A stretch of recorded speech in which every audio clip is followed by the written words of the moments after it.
अस्सलाम वालेकुम dear students, welcome to my channel once again. उम्मीद करता हूँ आप सब लोग खैरियत से होंगे, अपने टेस्ट के लिए बहुत अच्छी से तैयारी कर रहे होंगे। अच्छा, तो जो इस चैप्टर के इंपॉर्टेंट लेक्चर्स थे वो तो मैंने अपलोड कर दिए हैं, लेकिन आज हम इसके क्विक रिवीजन करेंगे और इसमें मैं आपको बताऊंगा जो चीज़ें रह गई थी ना, कि जो आपके पेपर में आनी है। वो ये है किप्स की बुक। तो मैंने किप्स की बुक भी देखी है, स्टार्स की भी देखी है, लेकिन बुक्स के हवाले से मैं एकेडमी के हवाले से नहीं बात कर रहा, बुक्स के हवाले से मैं किप्स की बुक का फ़ैन हूँ। ठीक है, तो इसलिए मैं आपको किप्स की बुक से पढ़ा रहा हूँ। और मैंने ये भी देखा कि जो भी टेस्ट आता है ना, जितना भी टेस्ट आता है आपका MCAT का, ईटा का, वो सारा इसी में से ही आता है। तो मैं इसको शुरू करने लगे हैं। अच्छा जी, the word virus is derived from a Latin word venom meaning poison. Venom का मतलब पॉइजन होना। आपने ये इस याद रखना है, ठीक है। ये जो हाईलाइटेड वर्ड होते हैं ना, इसको आपने नहीं भूलना है किप्स की बुक में। ये कुछ इनिशियल बातें जो मैं आपको बता रहा हूँ, हर एक लेक्चर में ये नहीं बताई जाएंगी आपको। अच्छा जी, वायरस की फर्स्ट हाइपोथेसिस क्या थी? वायरसेस की जो फर्स्ट हाइपोथेसिस थी वो ये सजेस्ट करती है कि that viruses may have been the first self replicating entities before the first cell. यानी कि फर्स्ट सेल से पहले जो वायरस थे ये खुद को रेप्लिकेट करने वाले पहले बॉडीज थी।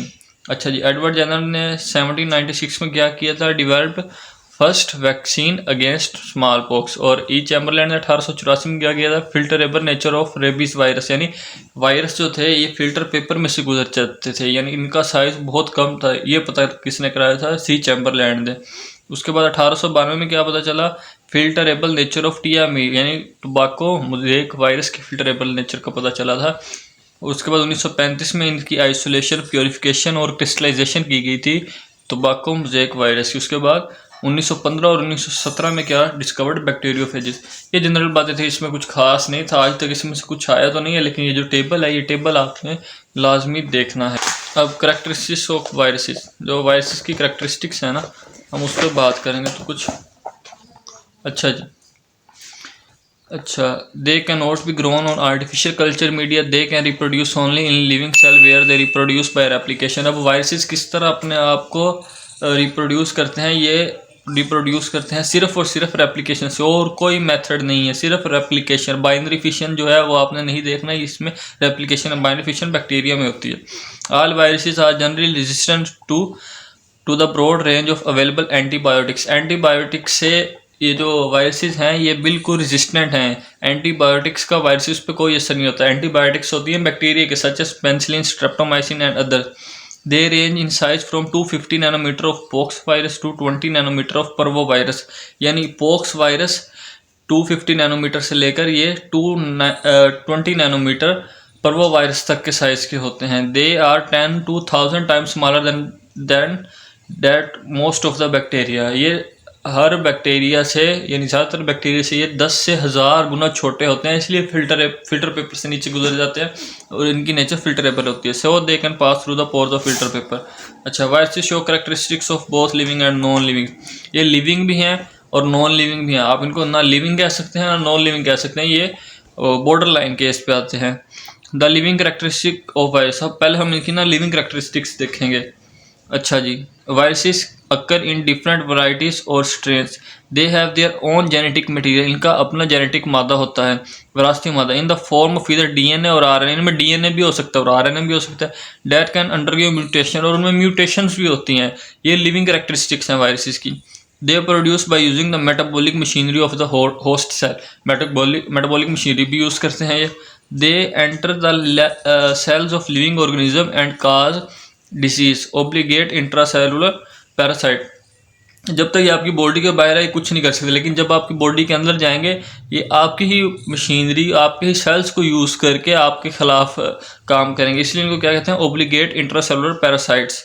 अच्छा, they get destroyed by the UV race.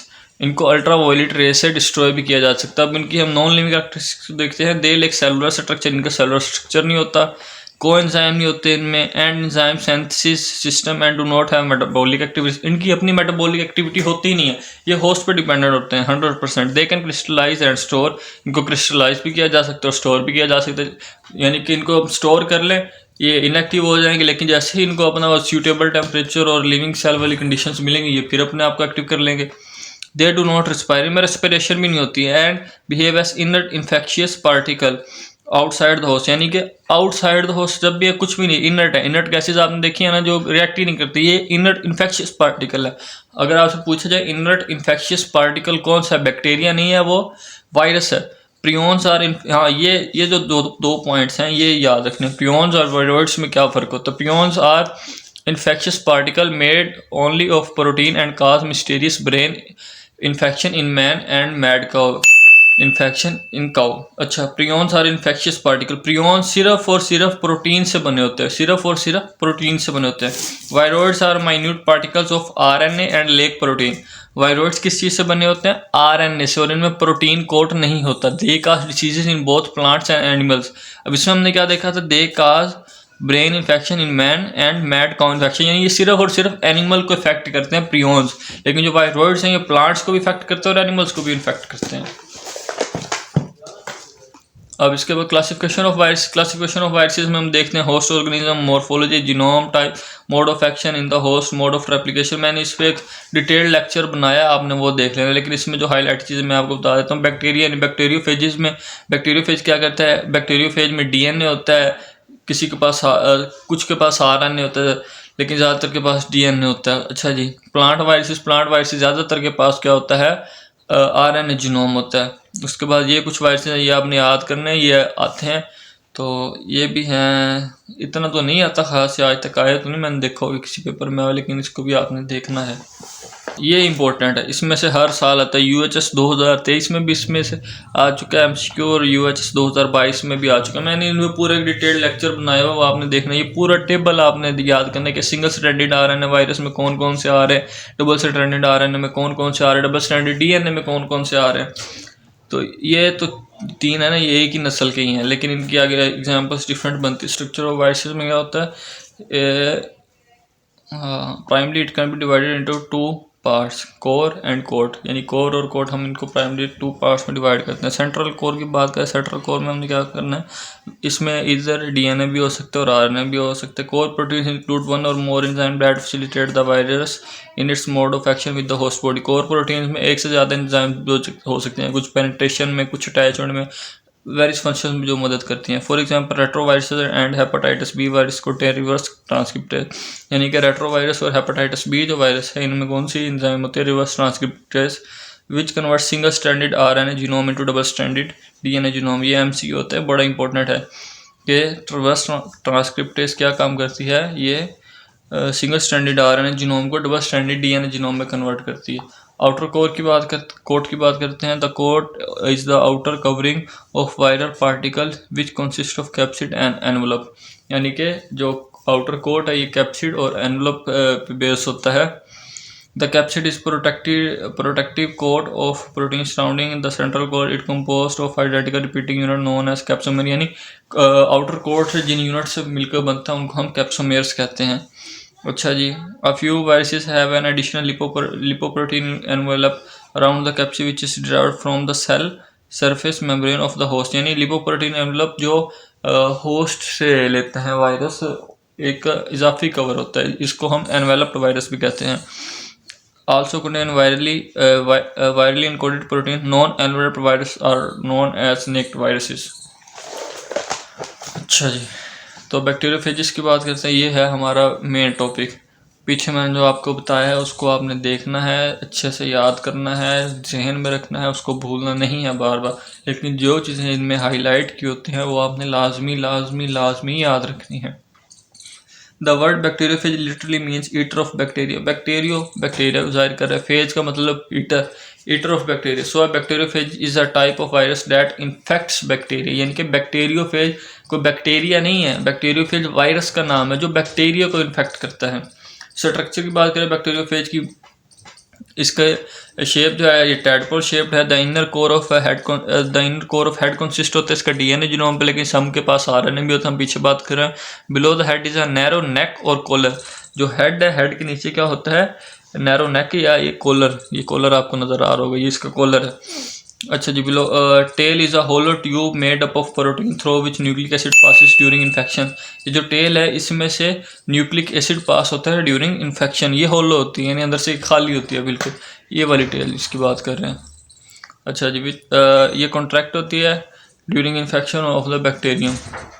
Eight the end of the tail a base plate is present which possesses about 6 tail fiber. इसके पास 6 टेल्स फाइबर होते हैं। ये 2022 UHSM कैट में इसको सवाल आ चुका है कि बैक्टीरियोफेज के कितने टेल फाइबर्स होते हैं। And its lower surface and are involved in binding of the phages to the bacterial cell protein. और ये बाइंडिंग में मदद करते हैं to the bacterial cell receptors. At the bottom of the core tube of tail lysozyme is present which is released when tail contracts। lysozyme present होती है जो कब निकलती है, जब tail contract होती है। This enzyme hydrolyzes portion of a host cell so that the core tube can penetrate into the host cell during hydrolysis। जो enzyme है यही मदद करती है कि जो enzymes हैं या viral DNA है वो बैक्टीरिया के अंदर इंसर्ट हो सके। लाइफ साइकिल की बात करें बैक्टीरियोफेज की, ये हम लाइटिक और लाइसोजेनिक साइकिल को हम डिटेल में डिस्कस कर चुके हैं। मैं इनकी जो लिंक है इनकी वीडियोस के वो भी डिस्क्रिप्शन में दे दूंगा आपको। सो फार द बेस्ट स्टडीज़, ये इसको छोड़ दें। अच्छा जी, लाइटिक लाइसोजेनिक ये आपको बताया पहले, आपने वो वीडियो देख लेंगे, आपको वहाँ से दोबारा कन्फर्म हो जाएगा सारा। स्टेप्स ऑफ इन्फेक्शन प्रोसेस भी हो चुका है हमारा। अटैचमेंट एडसॉर्प्शन होती है, receptor in the bacterial cell wall होते हैं, वीक केमिकल यूनियन बनता है। उसके बाद फिर पेंट्रेशन होती है, कॉन्ट्रैक्शन ऑफ द शीथ होती है, रिलीज ऑफ लाइसोजाइम होती है बाय बेस प्लेट या एंड प्लेट से। उसके बाद इंजेक्शन होती है। The third step is injection. 3 step होते हैं इसके। The protein coat which forms the phage head and tail of virus remains outside the cell. ये मैं आपको पढ़ा नहीं रहा, मैं आपको इसकी रिवीजन करा रहा हूँ। आप समझे, मैं आपको पढ़ा मैं चुका हूँ आपको पिछले लेक्चर्स में, ये सब कुछ आपको बताया हुआ है। आप डिटेल लेक्चर्स इनके देख सकते हैं। ये इसके डायग्राम्स हैं, ये भी आपने देख लेंगे। Replication process.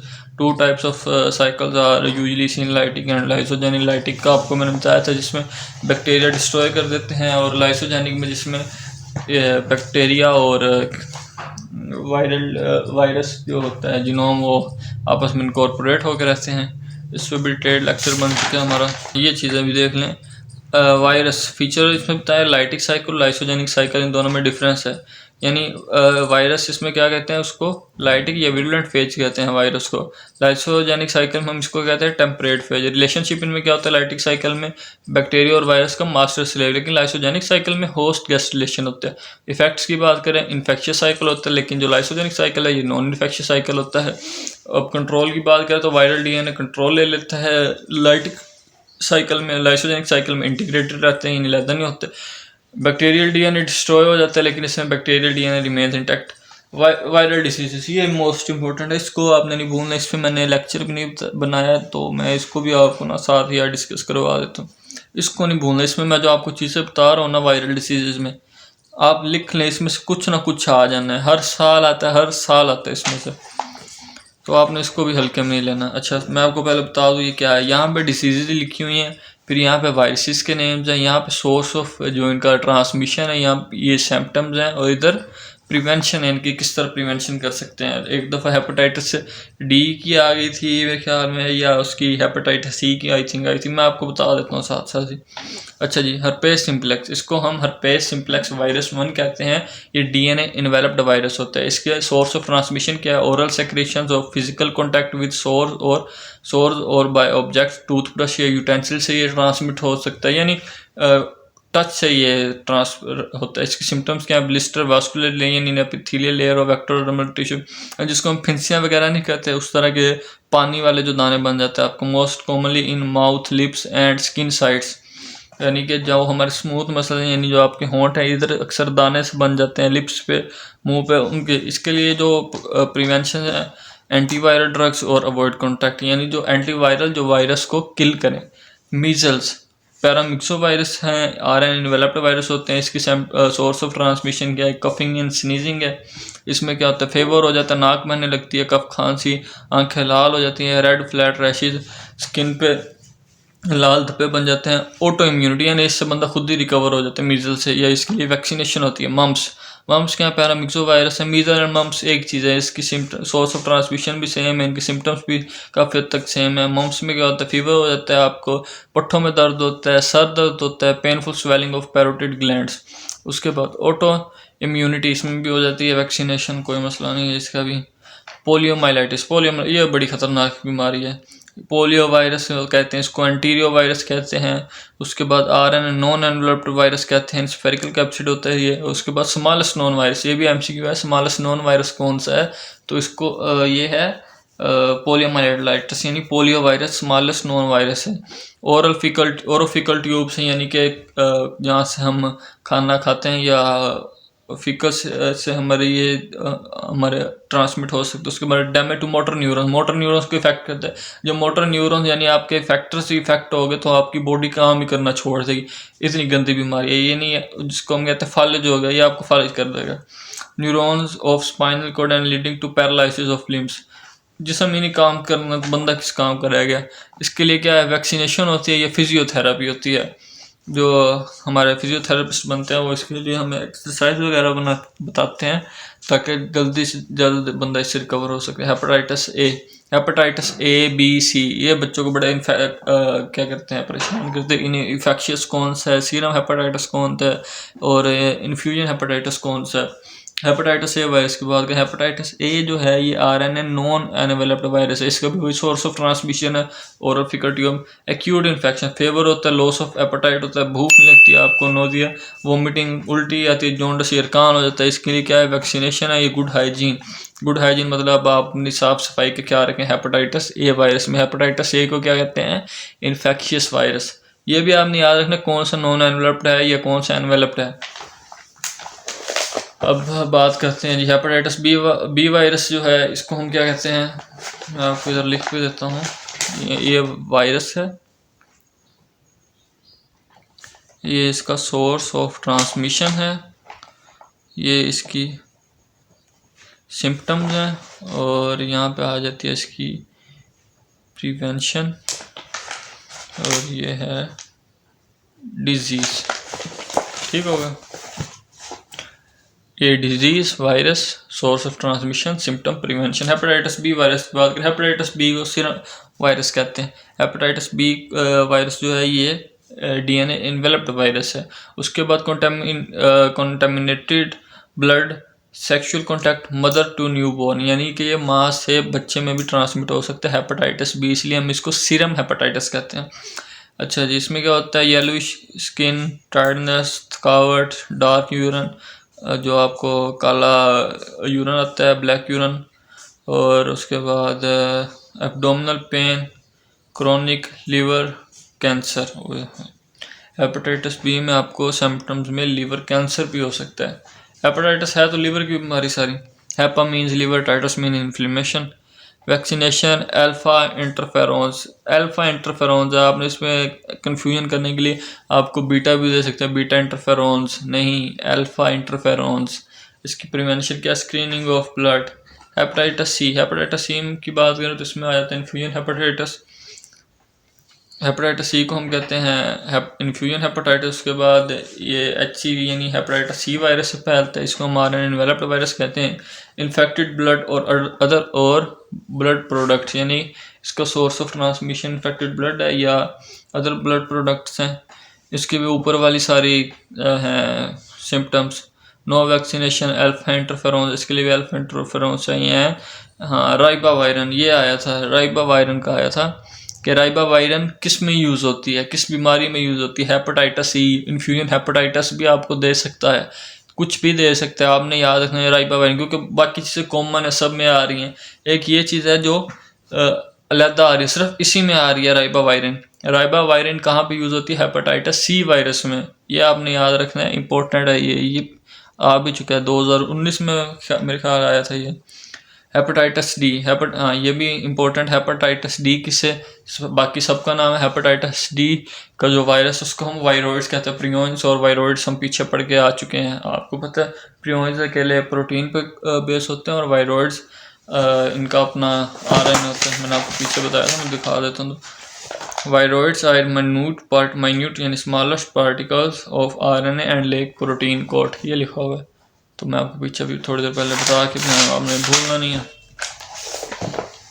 ब्लड और सीरम, इसकी जो प्रिवेंशन है same as hepatitis B but more severe symptoms. Prevention symptoms इसकी प्रिवेंशन भी सेम है, यानी DB and B are same in case of prevention and in case of symptoms. Hepatitis C की बात करें, hepatitis C non antiviral virus orofaecal tube से फैलता है, एक्यूट इन्फेक्शन होता है, इसमें नो एंटीवायरल ट्रीटमेंट, इसका कोई ट्रीटमेंट नहीं है, एंड वैक्सीन सिर्फ इसके लिए क्या है, गुड हाइजीन, अपनी साफ सफाई का ख्याल रखें। एड्स भी बड़ी गंदी बीमारी रह चुकी है, इसका हिस्ट्री में बहुत बुरा किरदार है। एड्स का क्या कहते हैं, एड्स का जो वायरस उसको हम कहते हैं HIV, human immuno deficiency virus. इसके जो सोर्स ऑफ ट्रांसमिशन है वो कंटामिनेटेड ब्लड है और सेक्सुअल कॉन्टैक्ट है। अच्छा जी, अपॉर्चुनिस्टिक इन्फेक्शंस यानी हो भी सकते हैं नहीं, इसके सिम्टम्स में ये है swollen lymph nodes. Vaccination not available, इसकी वैक्सीन अवेलेबल नहीं है, लेकिन आज के दौर में कहीं कहीं सुनने में आ रहा है कि एड्स की वैक्सीन ईजाद हो गई है, कंफर्म नहीं है बहरहाल, लेकिन अगर आपसे पूछा जाए पेपर में तो यही कहना है कि इसकी वैक्सीन अवेलेबल नहीं है। Use of ART to control the virus to increase the life of expectancy of HIV positive individual. Use of ART कोई टेक्निक होगी या कोई मेडिसिन कुछ होगा, इसके लिए मैं आपको बता दूंगा, डिस्क्रिप्शन में इसके बारे में लिख दूंगा ये ART क्या होती है। To control the virus to increase, बस इससे लाइफ एक्सपेक्टेंसी इंक्रीज हो सकती है, लेकिन ये इलाज नहीं है। HIV और एड्स को हम पढ़ने भी लगे हैं। Retroviruses are associated with tumour production, ये ट्यूमर प्रोडक्शन से एसोसिएट होते हैं animals like fowl, rodents and cats. Human immune deficiency virus which causes acquired immune deficiency syndrome is an example of retrovirus. Retrovirus की example क्या है, HIV, पीछे पे भी हम पढ़ के आ चुके हैं। May be non specific in their action but usually infect दो सेल्स containing स्पेसिफिक रिसेप्टर। अच्छा, अब HIV सब सेल्स को इन्फेक्ट नहीं करता, स्पेसिफिक सेल्स को इन्फेक्ट करता है, लेकिन ये अपने एक्शन में नॉन स्पेसिफिक हो सकते हैं, लेकिन जो सेल्स को इन्होंने इन्फेक्ट करना है वो स्पेसिफिक सेल्स है। अच्छा जी, अब हाँ, HIV पे कितनी स्पाइक्स लगी होती हैं, 72 स्पाइक्स लगी होती हैं, ये भी MCQ आ सकता है। They are spherical in shape, इनकी स्फेरिकल शेप होती है और इनका जो डायामीटर है, रेडियस नहीं डायामीटर 100 नैनोमीटर होता है। The outer covering is a lipoprotein envelope, मैंने आपको बताया सही है, एनवेलप्ड वायरस होते हैं। HIV पीछे हम पढ़ के आए हैं। एड्स एनवेलप्ड वायरस पीछे भी हमने पढ़ा है। एड्स जो है HIV RNA एनवेलप्ड वायरस के जरिए फैलता है, तो लिपोप्रोटीन कवर की बात हो गई। विच कंसिस्ट ऑफ 2 लेयर्स, इसकी 2 लेयर्स होती हैं। पहली lipids, different proteins are bedded in viral protein forming spikes. ये जो चीज़ें हैं ना, ये वाली, ये इसको स्पाइक कहते हैं, ये वाली। This spikes consist of the outer GP120 and inner transmembrane GP41। ये GP120 है और ये GP41 है, ये लिखा है GP41 है, ये GP120 है। GP120 को डॉकिंग प्रोटीन कहते हैं, ग्लाइकोप्रोटीन, क्योंकि इसके साथ आके उसने वायरस ने अटैच होना होता है, वायरस ने नहीं, इसने जाके सेल के साथ अटैच होना होता है। T लिम्फोसाइट्स होते हैं, T लिम्फोसाइट्स पे भी स्पेसिफिक रिसेप्टर्स होते हैं आगे। The GP120 is needed to attach the host cell. GP120 हमें किस लिए चाहिए, होस्ट सेल से अटैच करने के लिए। And GP41 is critical for the cell fusion process. Cell fusion यानी सेल के अंदर जो एंट्री करनी है उसके लिए GP41 चाहिए। beneath envelope another protein shell is present which is made of matrix protein। envelope के नीचे एक और शेल प्रोटीन शेल मौजूद होता है जो बना होता है मैट्रिक्स प्रोटीन से। ये वाला जो आपको गोल गोल दायरे नज़र आ रहे हैं ना, ये वाले, ये मैट्रिक्स है। उसके बाद HIV core contains 2 single strands of RNA molecules and enzyme। HIV replication such as reverse transcriptase, ये reverse transcriptase enzyme है हमारे पास। इंटीग्रेज एंड प्रोटीएज, इंटीग्रेज, ये इंटीग्रेज रही, ये येलो वाली जो है ये आपके पास वेस्ट ट्रांसक्रिप्टेज है, ये इंटीग्रेज है। चलें जी, अब इसके बाद मोड ऑफ ट्रांसमिशन, इस पर मैंने डिटेल लेक्चर बनाया हुआ है, ये फिर भी मैं आपको बार बार पढ़ा रहा हूँ ताकि आपकी रिवीजन हो जाए। हाँ, ART का मैंने आपको कहा था, मैं बताऊँगा, मेरे जहन में आ गया था। ट्रीटमेंट ऑफ एड्स में एंटी रेट्रोवायरल थेरेपी, इसको क्या कहते हैं, ART, anti retroviral therapy is done for treatment. It is not a cure but it controls virus cure नहीं है, जैसे मैंने आपको पहले बताया, ये इलाज नहीं है, but it control virus so that HIV positive person can live a longer healthier life and reduce the risk of transmitting HIV to others. Cure नहीं है, बस ये प्रिवेंशन है एक बस। When ART is accessible and started early in the course of infection, यानी इसको अगर हम जितना जल्दी हो सके पॉजिटिव इंडिविजुअल में यूज़ करें तो the life span of HIV positive people is typically very close to that of comparable HIV negative people, यानी कि इससे हम लाइफ स्पैन बहुत एक्सेप्शनल लेवल तक बढ़ा सकते हैं। ये तरीका है। अच्छा जी, तो हम कहाँ पे थे? Host specificity. हाँ, primary host of HIV are helper T lymphocyte. Helper T lymphocyte में कौन से? CD4 cell. In addition macrophages and certain brain cells में also be affected. Macrophages and certain brain cells, सारे नहीं, certain brain cells. Mode of transmission by intimate sexual contact, prick of an infected needle और surgical, यानी अगर आप किसी को ना सुई चुबो भी देना, किसी को अगर इंजेक्शन लगे और वो इन्फेक्शियस सुई या नीडल आपके पास पड़ी है, आप किसी को चुबो भी देना, इससे भी एड्स ट्रांसफ़र हो सकता है। अच्छा जी, एड्स फर्स्ट रिपोर्टेड इन, एड की ये रिपोर्ट है, AIDS first reported in young homosexuals में। ये MCQ आ सकता है, हाईलाइट किया हुआ है, आपने इसको लाजमी देखना है।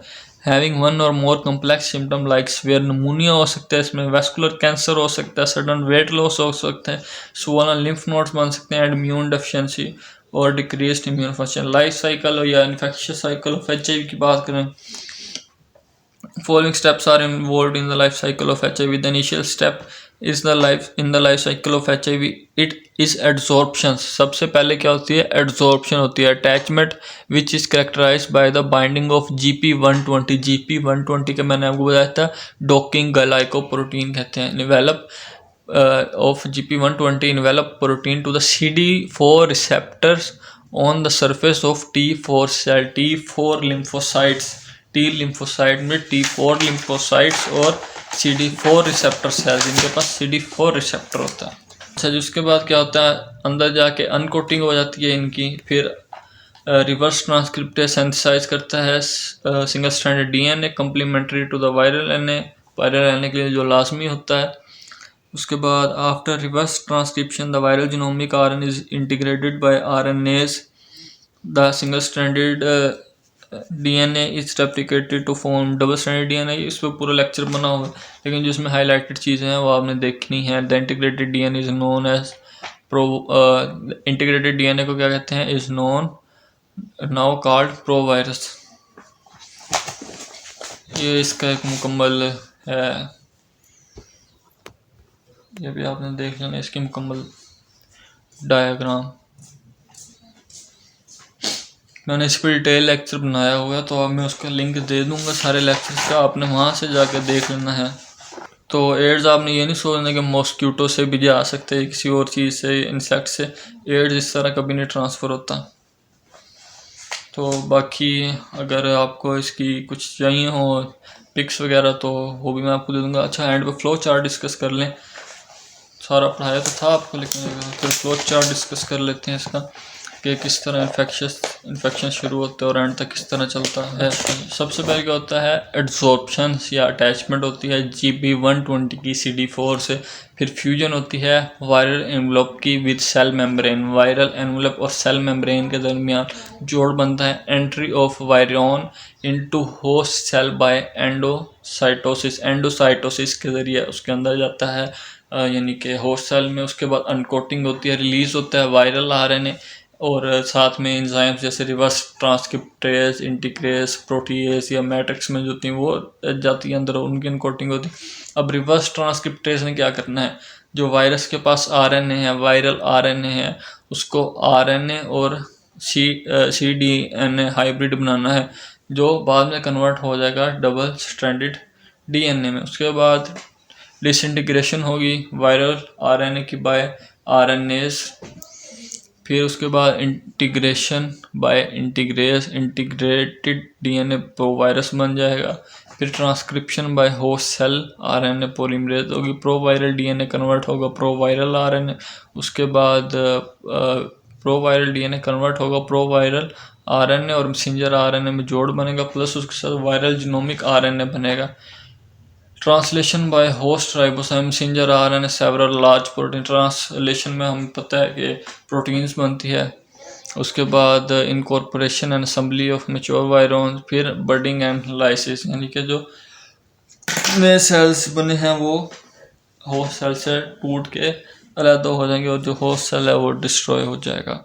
तो ये था आज का हमारा लेक्चर, आपने इसको अच्छे से देख लेना है। लेक्चर तो नहीं था, ये रिवीजन थी। लेक्चर्स मैंने बना दिए हैं, आपने उधर से देखने हैं। ये सिर्फ एक क्विक रिवीजन थी, जल्दी भी इसमें भी देर होगी, आधे घंटे का लेक्चर बन गया। तो उम्मीद करता हूँ आप लोगों को पसंद आएगा। शुक्रिया, अल्लाह हाफिज़।